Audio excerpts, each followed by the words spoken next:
할렐루야. 예. 미국에 있는 제가 아는 친한 목사님이 연락이 와가지고 유튜브를 통해서 우리 성가대 찬양을 들었노라고. 너무 찬양을 잘한다고. 음악을 전공하신 분인데 그런 얘기를 들었습니다. 이 찬양대가 찬양을 잘하는데 영적인 찬양으로 더 하나님께 더 큰 영광을 돌리는 귀한 찬양대가 되어지기를 주의 이름으로 간절히 축원합니다. 우리의 가장 좋은 친구가 되시는 주님을 찬양합니다. 그리고 힘든 세상을 살아가는 우리에게 귀한 믿음의 동역자요 좋은 친구를 허락해 주신 하나님을 찬양합니다. 할렐루야. 옆 사람과 우리 함께 한번 인사합시다. 좋은 친구가 되어 주심에 감사합니다. 주님의 이름으로 당신을 사랑합니다. 왜 두 번째 거는 잘 안 되죠? 가끔 또는 자주 저는 어떤 곳을 여행하고 싶은 충동을 느낍니다. TV에서 가끔 여러 프로그램이 나오면 관심 있게 보는 다큐멘터리 또는 교양 프로그램이 있다면 여행하는 프로그램, 걸어서 어디까지 이런 프로그램도 있잖아요. 새로운 것을 보는 거죠. 심신이 피곤하거나 지칠 때 더 그런 것 같아요. 여행 또는 그 여행의 즐거움이 있다면 먼저는 새로운 문화를 경험하는 것입니다. 여행을 하러 가가지고 자기의 기준과 자기의 잣대로 그 지역과 그 사는 사람들의 문화를 바라보면서 이게 뭐야? 왜 이렇게 사는지 모르겠어 하면서 불평과 불만을 할 필요가 없죠. 그럴 것 같으면 여행할 이유가 없습니다. 내 기준과 방법으로 보는 것이 아니라 오히려 그곳에서 새로운 문화를 경험하는 즐거움이 있습니다.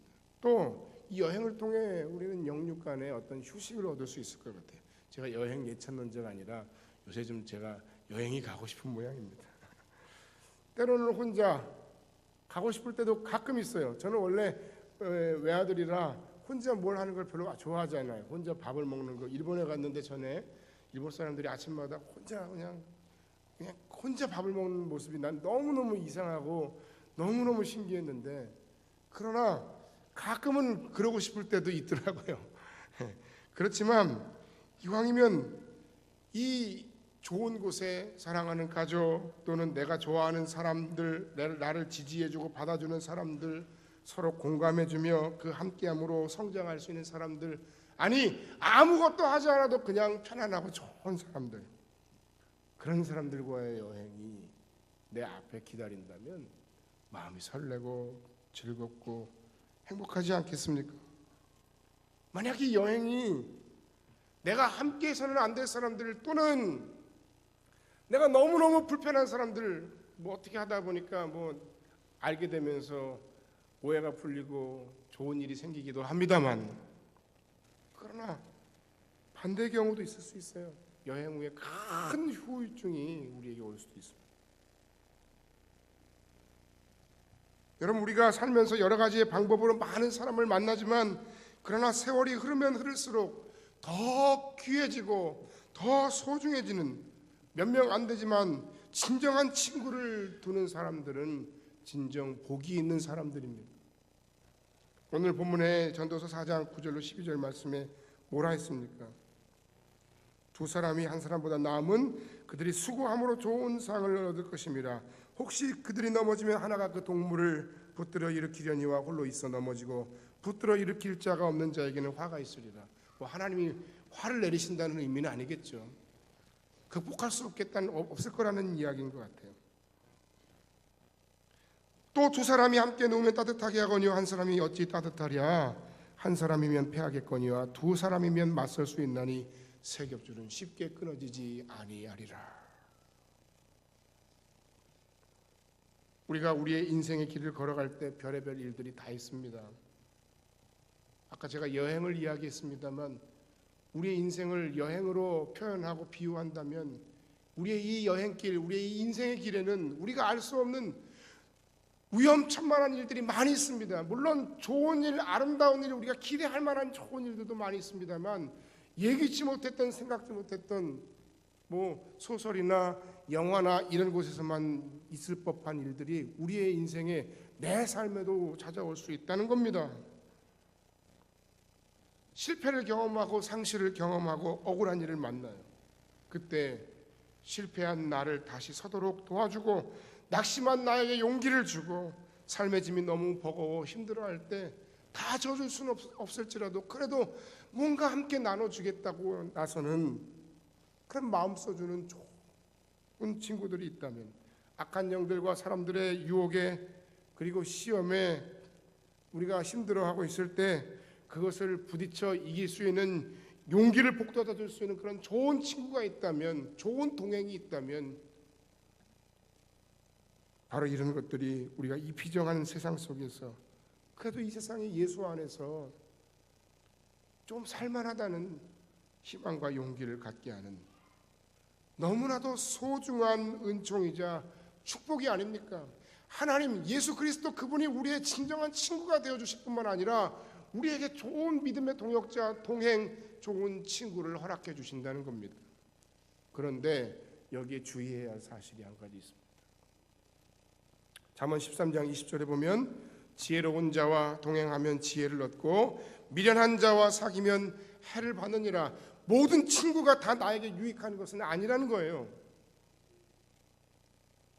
어젯밤에 참 뜻하지 않게 제일 바쁜 시간에, 그것도 뜻하지 않게 제가 미루어왔던 숙제를 하나 해치웠어요. 그게 뭔지 아세요?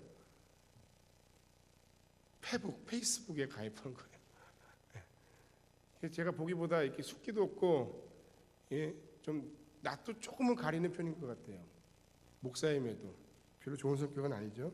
까칠하진 않습니다만 생각보다 이렇게 보수적이고 조금 뭐라고 할까, 조금 시간이 많이 걸려요.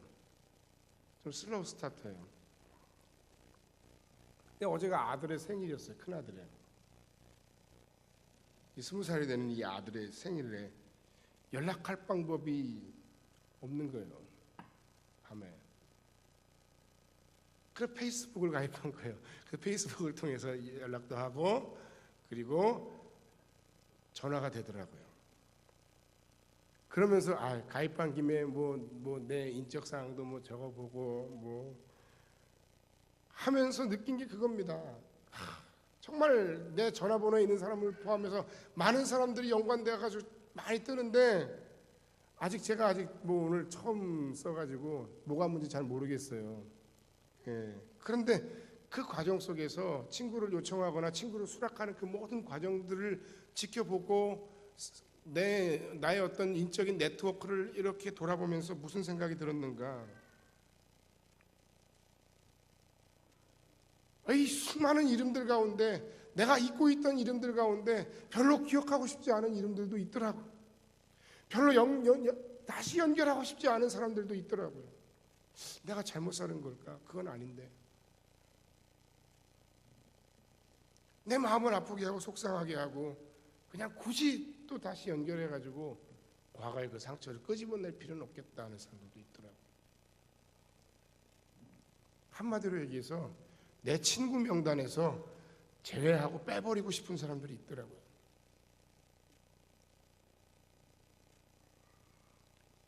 우리 교인들은 빼고 되도록이면 다 연락하면 제가 다 서로 뭐 제가 신청해도 여러분이 거절할 수도 있겠습니다만 친구, 이것은 정말 소중한 하나님의 은총이자 축복입니다. 그렇지만 성경은 우리에게 좋은 친구를 사귀는 지혜가 필요하다고 말씀하십니다. 누구를, 어떤 사람을 친구로 택할 것인가를 주의해야 한다고 말씀하십니다. 이것은 우리 아이들의 삶에 관한 이야기가 아닙니다. 저는 우리 아이들이 멀리 떨어져 있기 때문에 그 아이들의 친구가 누구인가 굉장히 관심이 많습니다. 누구와 어울리고 있는지, 그 아이들이 우리 아이에게 어떤 영향을 미치는지 굉장히 관심이 많습니다. 그런데 그건 우리 아이들의 이야기만이 아니에요. 우리가 지금 현재 놀고 있는 사람들, 여러분이 현재 맺고 있는 관계가 중요하다는 이야기, 나와 상관없는 이야기가 아닙니다. 바로 여러분의 이야기, 나의 이야기입니다. 이 친구를 잘 선택하면 우리가 긍정적인 방향으로 우리의 삶이 더 적극적으로 더 좋은 방향으로 나의 현재를 깬 그리고 더 발전된 방향으로 나아가는 그런 기회가 됩니다만 오히려 잘못되면 그렇지 않으면 실패하고 더 후퇴할 수 있는 상황이 됩니다. 예를 들어 내가 너무너무 힘든데 힘든 나에게 계속해서 긍정적인 말을 해주는 것이 아니라 부정적인 이야기를 하는 사람 그거 서로 별로 바람직하지 않습니다. 내가 세상과 자꾸 연결되어 있는데 자꾸 세상과 더 가까이 가도록 하나님과는 멀어지게 하는 친구 그런 친구는 나에게 신앙적으로 영적으로 도움이 되지 않습니다. 저는 여러분들에게 오늘 말씀 통해서 첫 번째는 가까이 하지 말아야 할 사람들에 대해서 말씀드리고 싶습니다. 이런 사람이 되지 말고 또는 이런 사람을 가까이 하지 말라는 것이 첫 번째 말씀입니다.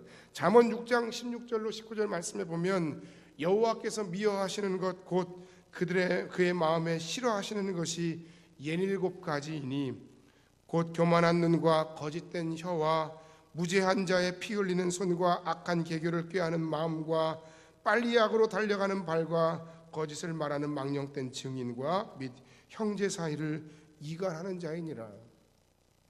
이런 사람 가까이 하지 말라는 거예요. 이런 사람 하나님이 기뻐하시지 않는다는 거예요. 이런 사람이 되지 말라는 거예요. 그 67가지를 우리가 이 시간 다 나누면 끝이 없으니까 그 중에 3가지만 간단하게 말씀드리면 먼저 교만한 사람이 되어서는 안 됩니다. 또는 교만한 사람과 가까이 해서는 안 됩니다. 잠언 16장 18절에 교만은 패망의 선봉이요 거만한 마음은 넘어짐의 앞잡이니라. 무슨 얘기입니까? 내 마음속에 겉으로 제가 뭘요 저는 부족합니다 하는 게 중요한 게 아니에요. 그것도 뭐 좋은 훈련된 사람의 모습이겠습니다만 마음이 문제인 거예요. 여러분들 마음이 문제예요. 어떤 마음이 문제예요? 마음속 뼛속 깊이까지 나는 귀한 존재, 나는 소중한 존재, 나는 다른 사람과 특별한 존재, 다른 특별한 존재. 너는 별 볼 일 없는 존재. 내가 함께할 수 없는 존재. 한 주 전인가 2주 전인가 그것이 알고 싶단가 어디 풀어보니까 재벌 3세인지 4세의 집에서 그 사람의 운전기사로 일하는 사람이 이렇게 블라인드 해가지고 인터뷰하는 게 잠깐 나오는데 그냥 이름도 없대. 야, 너 그 사람 소원이 그거예요. 그냥 이름을 불러주는 거. 그리고 그냥 인간으로서 대우해 주는 거. 이런 일들이 있어요. 그게 바로 교만한 거예요. 나는 전문가, 너는 일반인. 아니죠. 하나님이 나에게 어떤 특별한 재능과 남들에게 주시지 않은 특별한 기회로 나를 그 방향과 그 분야의 전문가로 허락해 주셨다면 그건 역시 뭐예요? 너는 이것도 모르면서 나한테 까부냐? 이런 마음이 아니고 어떤 마음이에요? 이 모든 것으로 섬기려고 하는 마음을, 섬기려고 내게 이런 재능을 주셨다는 그런 마음가짐을 가지고 여러분의 모든 전문 분야에서 섬겨야 돼요. 교만하면 안 돼요. 신앙적으로도 마찬가지예요. 나는 신앙생활을 오래 한 사람, 나는 영적으로 성숙한 사람. 웃기는 소리죠. 영적으로 여러분이 성숙한 사람이 나는 성숙한 사람이라고 이야기하겠습니까? 나는 은혜가 충만한 사람. 웃기는 소리죠. 왜? 진짜 하나님의 은혜를 충만하게 받은 사람이 나는 은혜가 충만해. 그러면서 교만할 수 있겠습니까? 다른 사람과 비교하면서. 나는 영적으로 성숙하고 너는 영적인 어린아이. 이건 역시 교만이라는 거예요. 이런 교만한 사람이 되어서도 이런 교만한 사람과 가까이 있어도 좋을 게 없어요. 두 번째, 무정한 사람이에요. 내가 이 부분을 뭐라고 말씀드려야 될까 하다 그냥 무정한 사람. 꼭 유행가 가사 제목 같아요.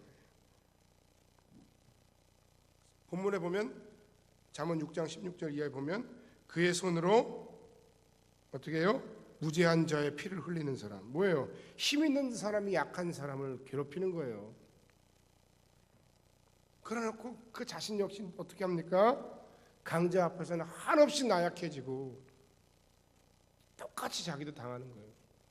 왜 사람이 이런지 모르겠어요. 하나님이 우리를 그렇게 안 만드셨고 그분들 부모들이 그렇게 여러분들을 키우지 않으셨을 텐데 차라리 강한 사람 앞에서는 강하고 약한 사람 앞에서는 약한 게 낫지. 강한 사람 앞에서는 약하고 약한 사람 앞에서는 강한 게 얼마나 비겁합니까? 남의 약점을 이용하고 그것으로 협박을 하고 내 힘을 사용해서 사람을 찍어 누르는 사람들. 이런 사람이 되어서도 이런 사람과 가까이 해서도 안 돼. 또 가까이 하지 말아야 할 세 번째 유형은 거짓된 혀를 가진 사람이라 그랬어요. 거짓말, 그 중에서도 뭐예요? 말로써 다른 사람을 중상모략하고 또 이간질하는 사람들이에요. 아예 안타까워 죽겠어요. 아주 안타까워 죽겠어요. 우리 교회 그런 분들이 한 분도 없겠습니다만 이런 사람들은 마음을 바꿔야 돼요. 사랑하는 마음, 다른 사람을 존중하고 귀히 여기는 마음으로 여러분 마음이 선한 마음으로 바뀌어야 돼요. 또 가벼운 내 입술을 좀 무겁게 만들 필요도 있어요.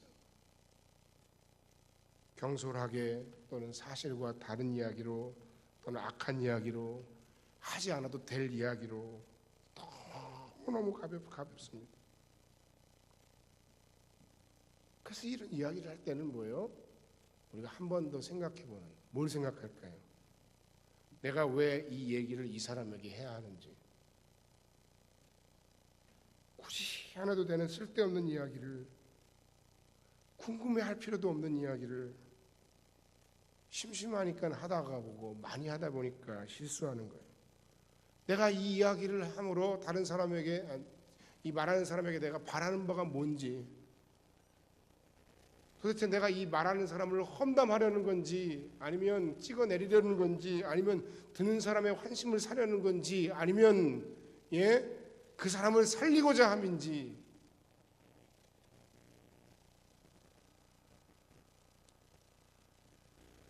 아무리 잘못하는 게 있어도 책망을 할 때 성경의 말씀에 의하면 그 사람에 대해서 말할 때 사랑하는 마음으로 말하는 것이 아니면 책망조차 하지 말라는 것이 성경 말씀이에요. 심지어 내 자녀들에 대해서 이야기할 때도 마찬가지일 거예요. 잘못했어요. 잘못했을지라도 그 잘못을 이야기하는데 사랑이 동기가 된 이야기가 아니면 하지 말아야 되는데, 여러분 어떻게 우리가 하지 말아야 될 이야기, 없는 이야기를 지어내고 험담하고 중상모략하고 심지어 사람과 사람 사이에 이간질합니까? 그 결과가 어떻게 될 건지도 생각해야 돼요. 생각할 게 참 많죠. 이게 내가 이 얘기를 해서 수습은 가능한 이야기인지, 이 얘기를 남이 들어도 될 만한 이야기인지, 아니면 들으면 큰일 나는 이야기인지, 아니면 내가 매장당할 이야기인지. 세상에 비밀이 어디 있습니까? 잠언 16장 28절에 비뚤어진 말을 하는 사람은 다툼을 일으킨다고 했습니다. 그러나 반대로 예수 그리스도의 복음은 어떤 복음입니까? 사랑의 복음이고 화해의 복음입니다. 하나님과 사람 사이를 화해시키는 거예요. 중재자예요.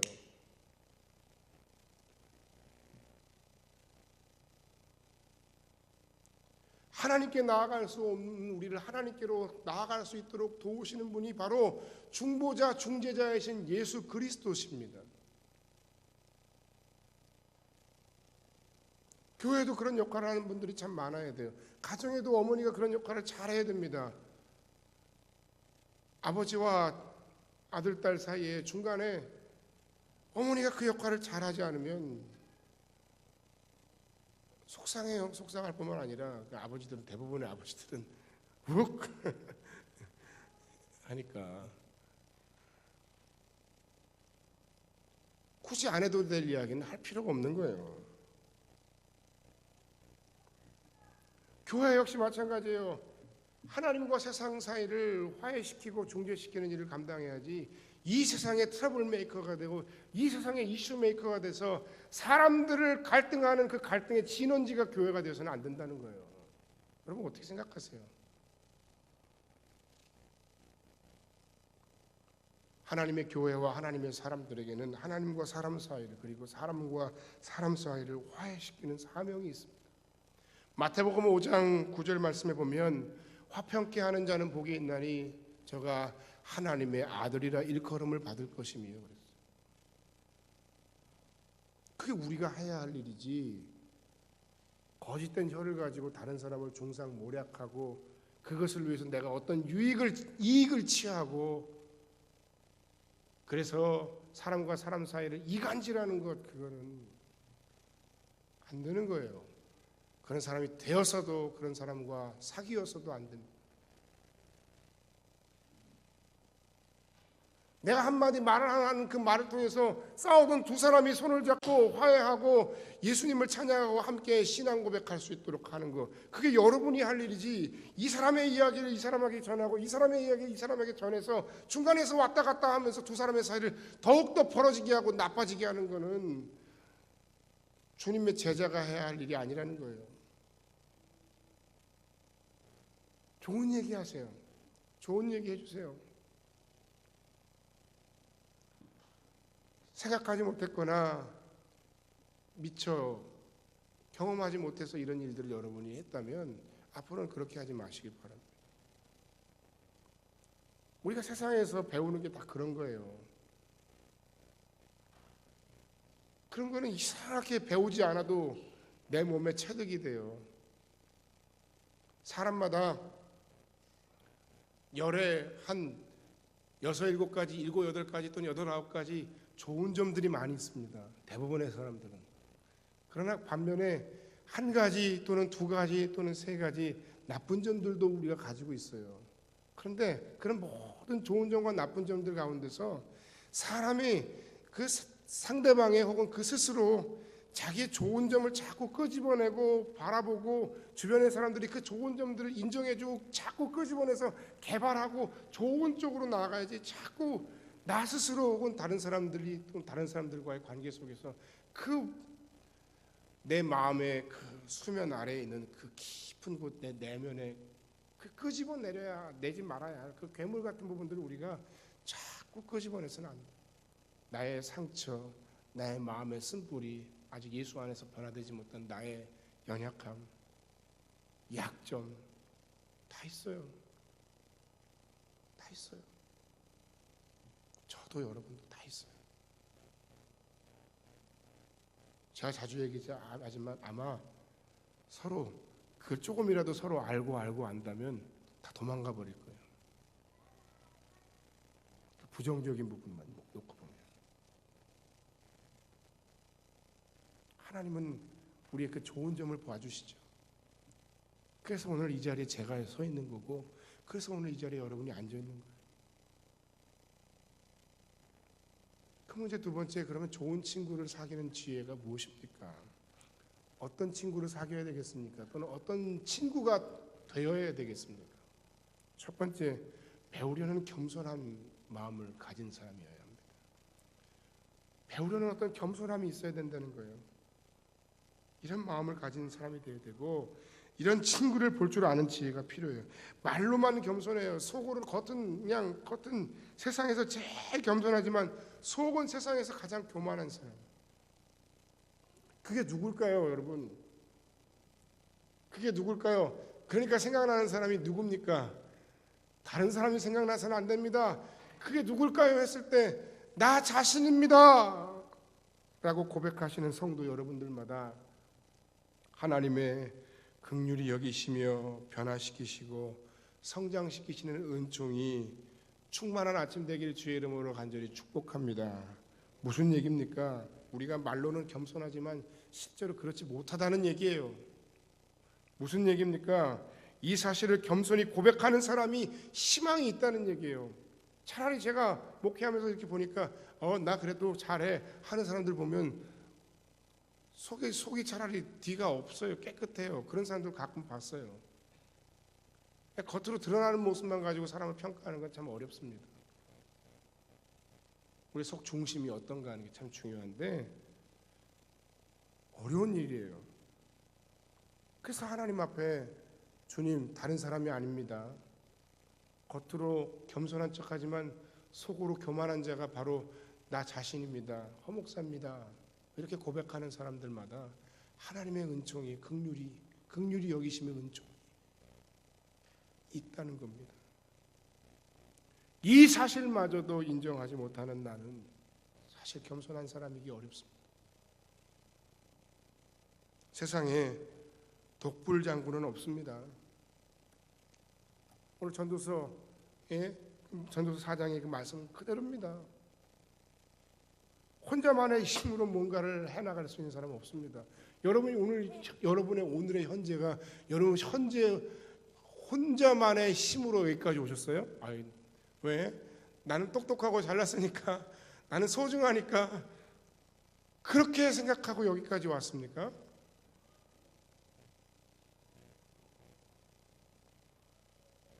안 됩니다. 그런 건 없습니다. 불가능합니다. 제가 목회를 그 페북에 가입할 때 보니까 뭐 직장이 어디냐, 언제부터 일했냐 해서 몇 년도부터 일했다고 해야 될까 하다가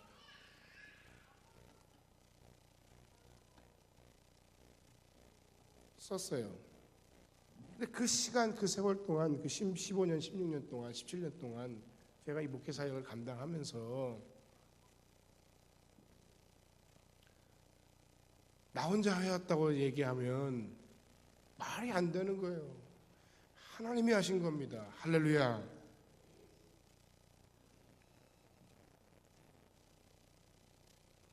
많은 동역자들이 있었어요. 아침에도 제가 말씀드렸습니다. 나는 이 부분을 묵상하면서 우리 장로님 생각을 많이 했어요.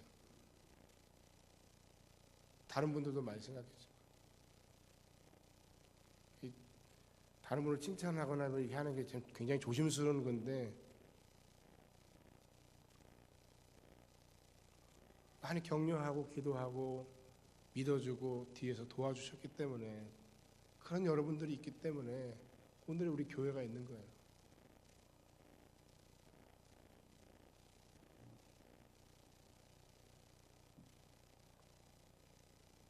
기도해주고 커버해준 동역자들이 있으니까 이런 일들이 가능한 거예요. 한마디로 얘기해 친구들 덕분이에요. 앞으로도 마찬가지. 제가 연말에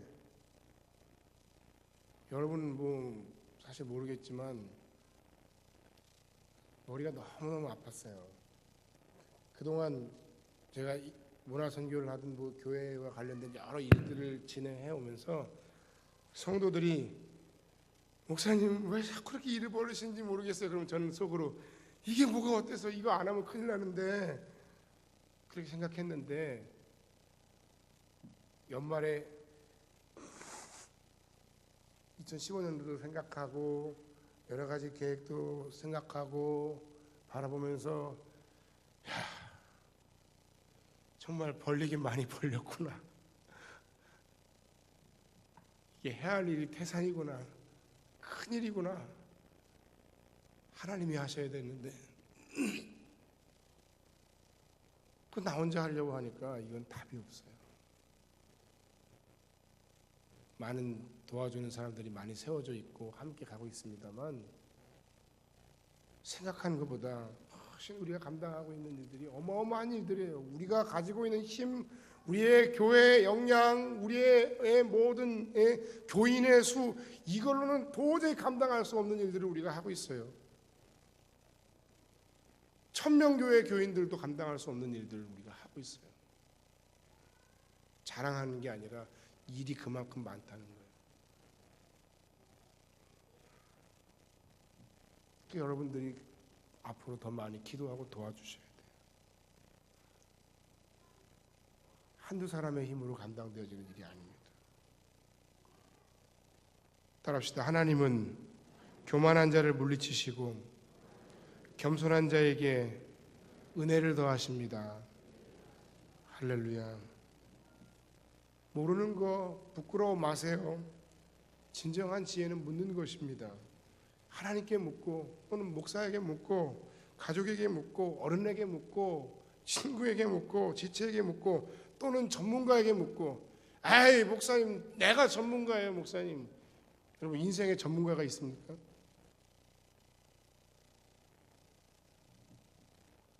때로는 아이들에게도 오래된 신자가 때로는 새로운 새가족 초신자에게도 때로는 내가 가르치는 내 제자에게도 우리가 평생 하나님 앞에 나아갈 때까지 계속해서 배우고 깨닫고 그리고 커나가고 성장하는 그런 겸손함의 지혜가 우리에게 필요합니다.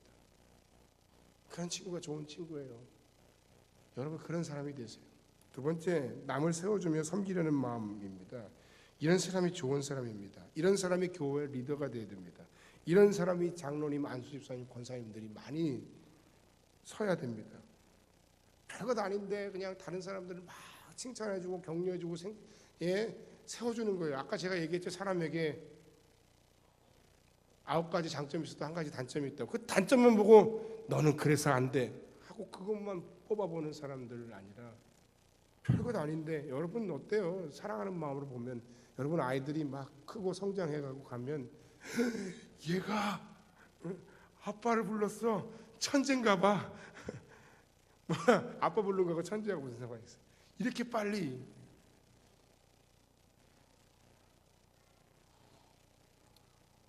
좋은 마음으로 보니까 그래요.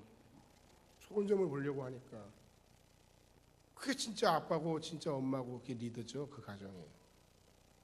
교회에서도 마찬가지입니다. 나하고 안 맞고 다른 약점이 있어도 상대의 장점을 인정하고 칭찬하고 세워주는 용기, 이것이 진짜 큰 마음이고 진정한 리더의 모습입니다. 새 가족 그들의 장점을 귀히 보고 세워주는 좋은 리더가 우리 성교회에 많이 나와야 합니다. 마지막 세 번째는, 좋은 친구를 사귀는 세 번째 지혜는 다른 사람과 연합하여 일할 수 있는 사람이 되어야 합니다. 또는 그런 사람이 좋은 친구입니다. 나와 다른 사람일지라도 그것이 주님의 영광을 위한 일이라면, 그것이 누구일지라도 진심으로 자신을 내려놓고 연합할 수 있는 사람, 이게 쉽습니까? 어렵습니까? 이게 어려운 거예요, 여러분.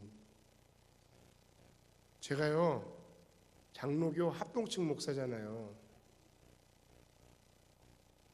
다른 교단의 목사님들과 교류를 많이 안 했었어요. 그러다가 축구를 하게 되고, 축구하기 전에 풀러 목회학 박사 과정에 들어가면서 여러 교단의 목사님들과 만났는데, 사실 그전에는 어떤 마음이 있었는 줄 알아요? 솔직히? 에? 이거 이단 아니야? 뭐 나하고 다르면 다 이단입니까? 그러니까 거리감이 있고 뭐 이렇게 뭔가 꺼리끼는 게 있고 대화가 안 돼요. 근데 대화를 해봤어야지. 얘기해보니까 아닌 거예요.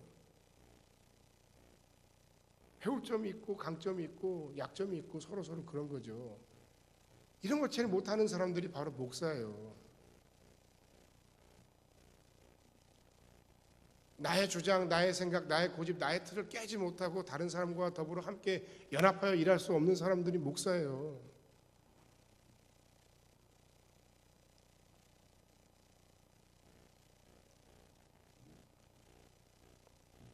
목회하면서 가장 어려운 부분이 있다면 그 사람들과의 관계예요. 뭐 저도 여러분들하고 관계가 뭐 쉽지 않습니다만, 정말 어려운 건 뭐예요?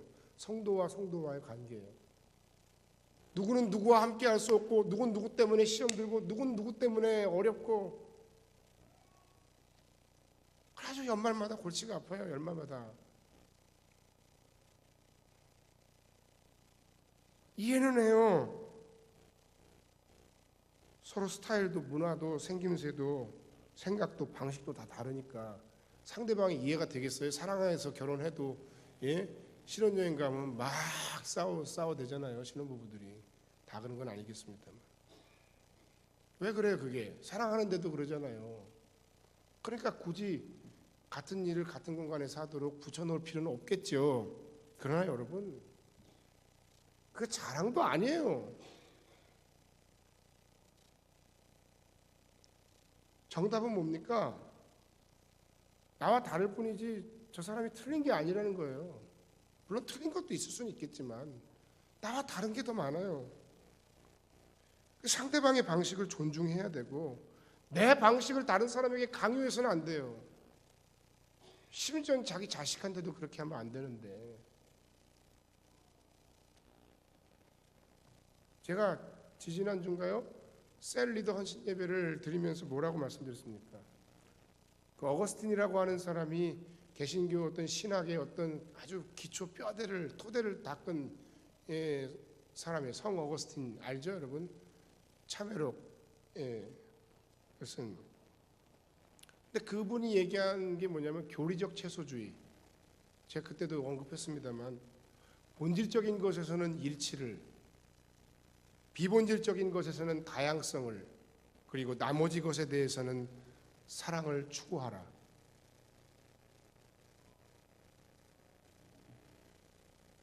본질적인 건 우리가 양보할 수 없겠죠.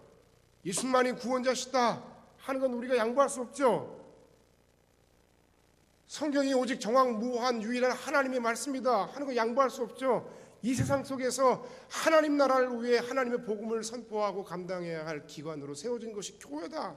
세상을 향한 교회에 책임이 있다 하는 건 양보할 수 없죠. 그러나 그 나머지 것은 양보할 수 있죠. 비본질적인 것은 다양성을, 그리고 나머지 것에 대해서는 사랑을 추구하라.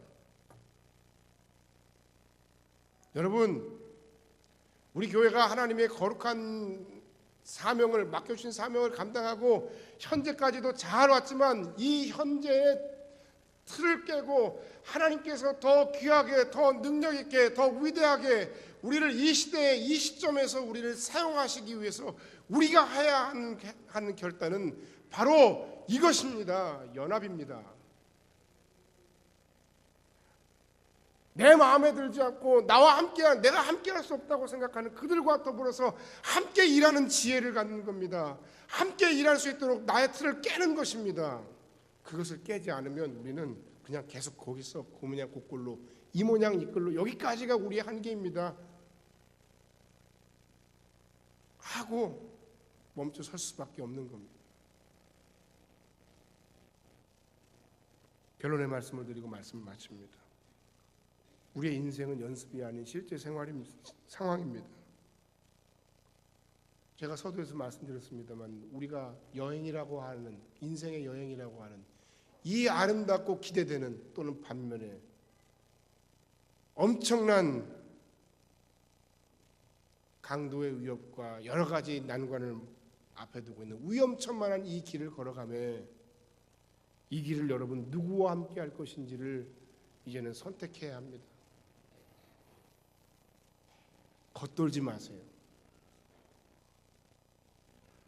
그냥 자꾸 아웃사이더로 자꾸 안으로 들어오세요. 왜? 하나님께서 우리를 하나님 안에서 진정한 믿음의 동역자요, 친구로 붙여주셨기 때문에 그래요.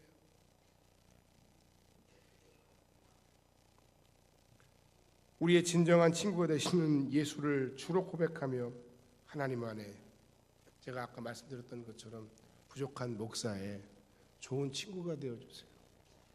사랑하는 여러분 지체들의 좋은 친구가 되어주세요. 일부 예배가 끝나자마자 어떤 분이 바로 저한테 페북 친구 신청을 했더라고요.